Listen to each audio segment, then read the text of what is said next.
Esto es Aprendamos Juntos, y hoy vamos a hablar sobre la gran revolución intelectual de la Edad Media y cómo el choque entre la razón, la fe y la libertad moldeó el pensamiento moderno. Y es un tema fascinante porque creo que rompe muchísimos mitos. Totalmente.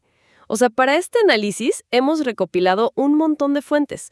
Tenemos ensayos históricos, artículos sobre la evolución del libre albedrío y hasta análisis de manuscritos universitarios del siglo XIII. Documentos que son, digamos, una joya para entender cómo pensaban. Exacto.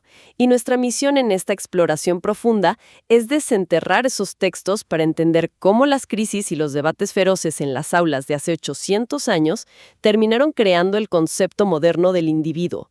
Y claro, de la responsabilidad moral. Sí, porque hay que derribar un mito desde el primer segundo, me parece. A ver. Quienes siguen un poco la historia de la filosofía saben que la Edad Media no fue una época oscura. Pero a veces todavía sobrevive esa caricatura de la escolástica.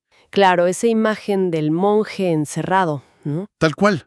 Un grupo de pensadores dogmáticos, aburridos, encerrados en un monasterio repitiendo textos antiguos sin cuestionar absolutamente nada. Y los documentos que tenemos sobre la mesa muestran un panorama radicalmente opuesto. O sea, esto era una guerra intelectual de alto riesgo. Es un punto de partida fundamental. El nivel de efervescencia en las incipientes universidades europeas como París u Oxford era altísimo. De hecho, el término escolástico, en su origen más puro, simplemente designaba al maestro que enseñaba en una de estas escuelas. No era un insulto ni sinónimo de rigidez. Claro, era una descripción del trabajo, digamos. Exactamente. Y el método que utilizaban para enseñar estaba diseñado específicamente para el choque de ideas, no para la repetición pasiva. Y ahí las fuentes mencionan dos pilares de la enseñanza, ¿verdad? Sí, primero estaba la lectio, que consistía en la lectura y el comentario minucioso casi microscópico de los textos de las grandes autoridades. O sea, desmenuzar el texto original. Tal cual. Pero el segundo pilar, que es el motor de toda esta revolución, era la disputatio. Y al leer cómo funcionaba esa disputatio, queda clarísimo que era un deporte de contacto intelectual. Totalmente. No era un monólogo aburrido donde el profesor hablaba y los alumnos anotaban. Cero. Era un debate público con reglas muy estrictas de lógica formal donde se argumentaba a favor y en contra de una cuestión problemática para intentar resolver contradicciones. Y había que ser muy rápido mentalmente. Sí, pero dentro de esta práctica, las fuentes destacan un formato que parece literalmente sacado del mundo moderno, la disputatio de Quodlibet. Ah, sí, literalmente de lo que quieras. Exacto. A ver, si intentamos buscar un equivalente actual, suena exactamente como una sesión de preguntas y respuestas en vivo. O sea, un foro sin filtro frente a una audiencia masiva, como un Ask Me Anything de Internet. Es una analogía perfecta. Imaginemos esto. Un par de veces al año, los maestros más prestigiosos se sentaban frente a otros académicos, estudiantes e incluso autoridades, y tenían que responder en tiempo real a cualquier desafío intelectual que el público decidiera lanzarles. La comparación sirve muchísimo para ilustrar el formato abierto, pero hay que añadirle un nivel de presión monumental. Me imagino. Porque, a diferencia de un foro en Internet actual, donde uno puede ignorar las preguntas difíciles o responder con vaguedades. O desconectarse, claro. Claro, aquí el prestigio, la carrera y hasta la seguridad teológica del maestro dependían de responder utilizando silogismos perfectos y argumentación lógica e impecable en el acto. ¿Y qué tipo de cosas les preguntaban? De todo.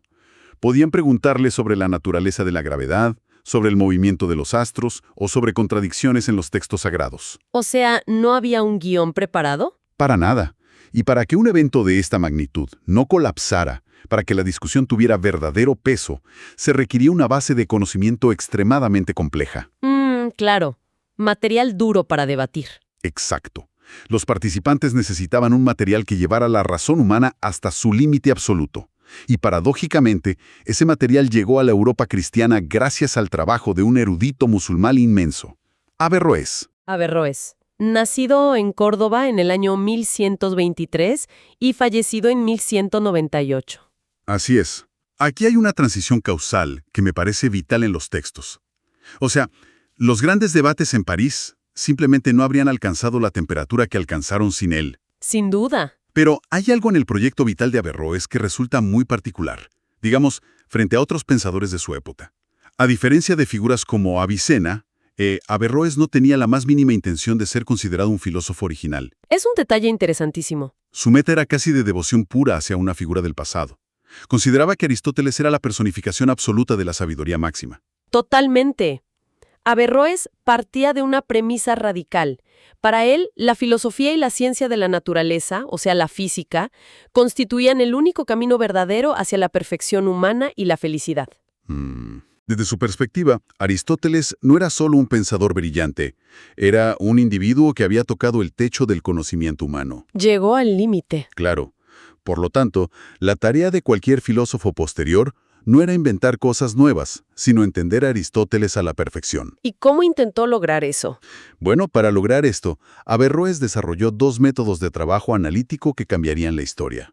Por un lado, redactó los tallis. Que eran como resúmenes, ¿no? Exacto.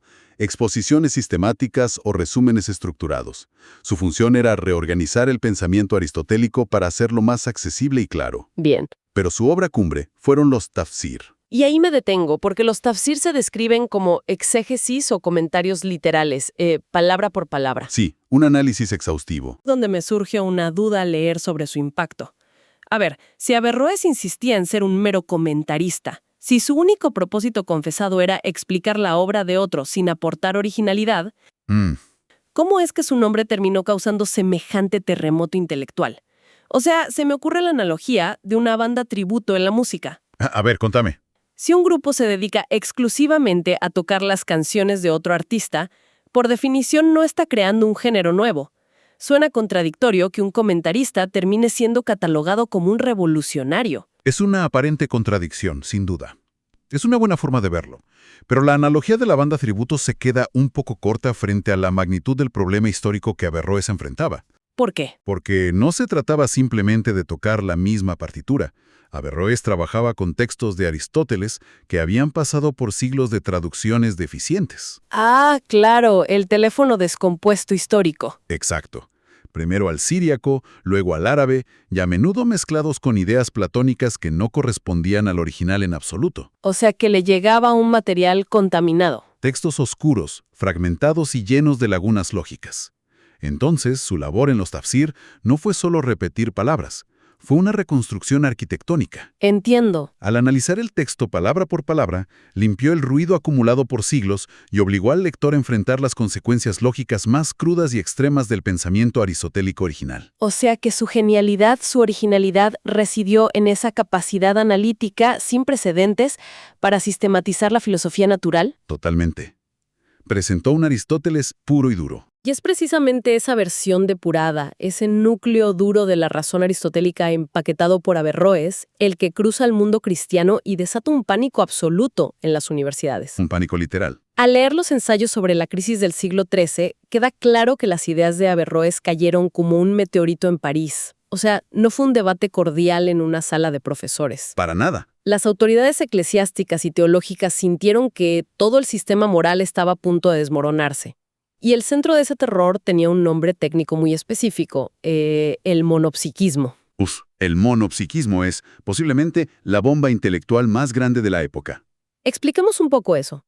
Averroes, en su afán por llevar la lógica de Aristóteles hasta sus últimas consecuencias, postuló que el entendimiento humano no es individual. A ver, ¿cómo es eso? Argumentaba que existe un único intelecto común, universal, del cual participan transitoriamente todos los seres humanos. ¡Wow! Para desglosarlo y ver si lo entiendo correctamente basándome en los textos. Bajo este modelo de Averroes, cada persona tendría su propio cuerpo físico, obviamente. Sí, claro. Y también tendría lo que llamaban un alma sensitiva propia, que incluye las emociones o la memoria a corto plazo. Exactamente. Pero la parte superior, el intelecto que razona y la voluntad profunda, no nos pertenece individualmente. O sea, es como si todos estuviéramos conectados a una misma nube de procesamiento central. Esa es la mecánica exacta del concepto. La nube perfecta.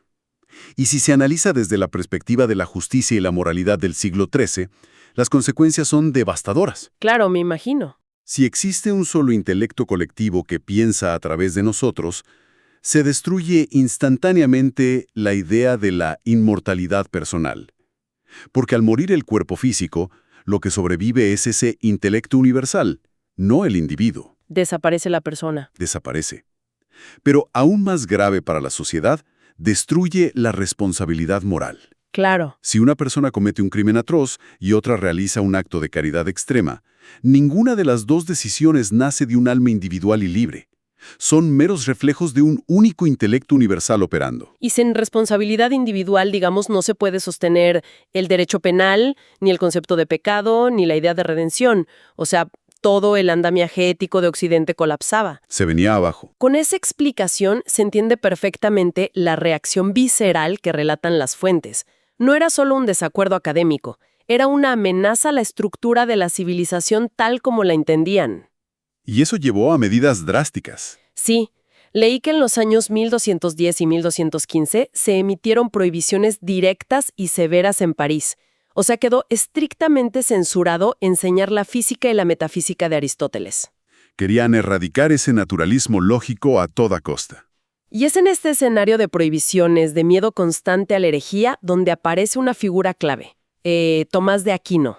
Así es, el gran mediador. Pero al ver este contexto, me genera un cortocircuito.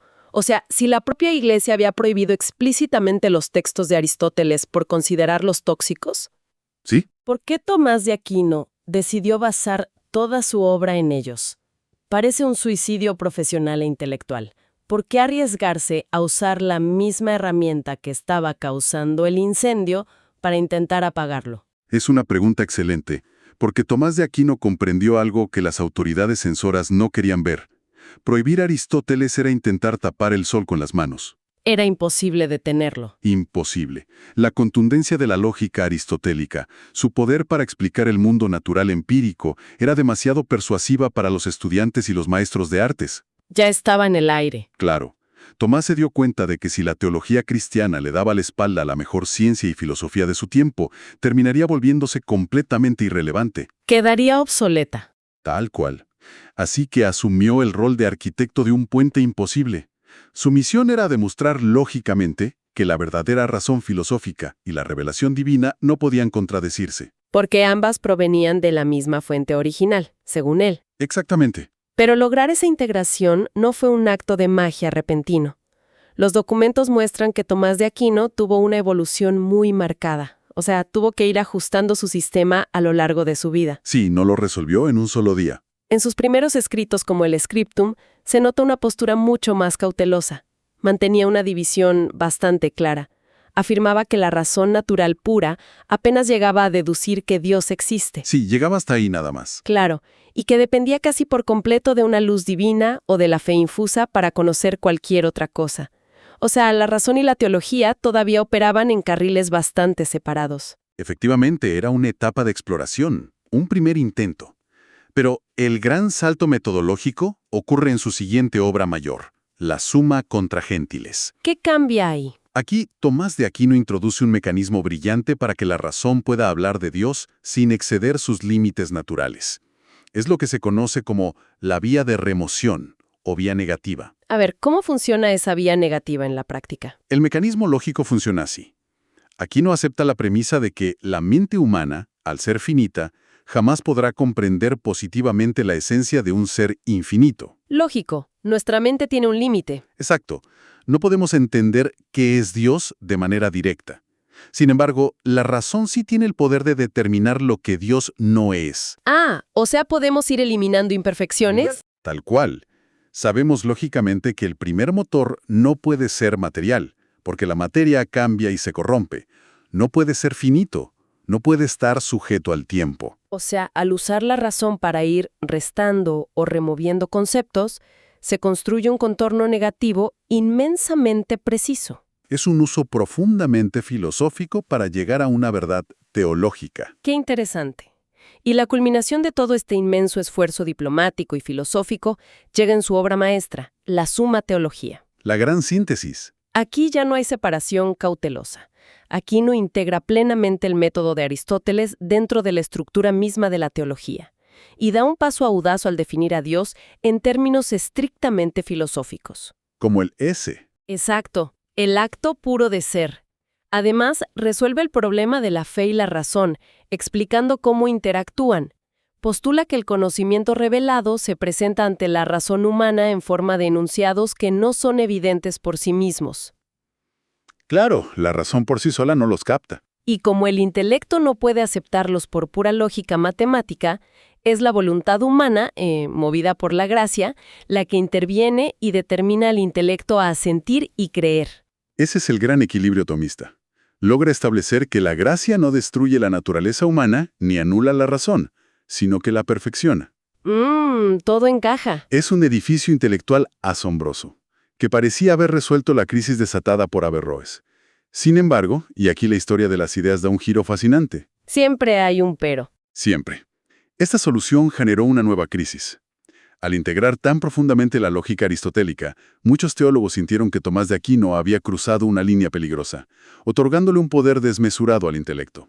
Claro, se empezó a gestar el temor de que, en el sistema tomista, si el intelecto humano comprende mediante la lógica cuál es el bien mayor, la voluntad simplemente se ve obligada a seguirlo. Y ahí está el problema central.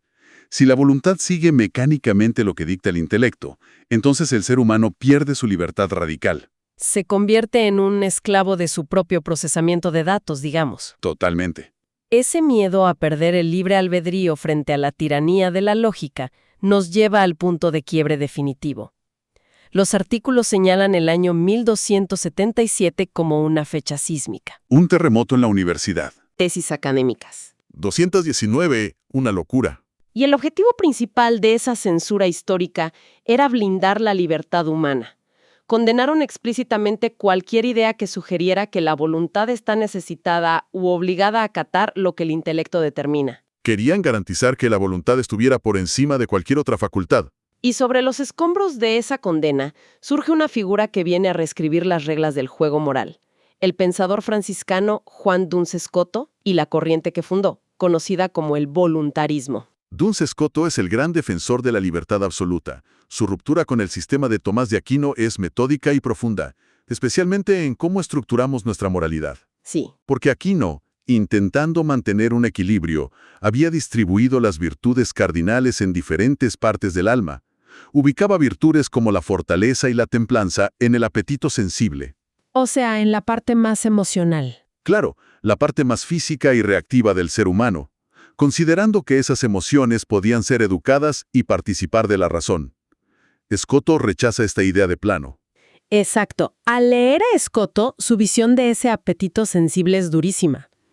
Argumenta que la sensibilidad humana, esos impulsos y emociones básicas, no se diferencian en nada de la sensibilidad de un animal. Tal cual, son puro instinto.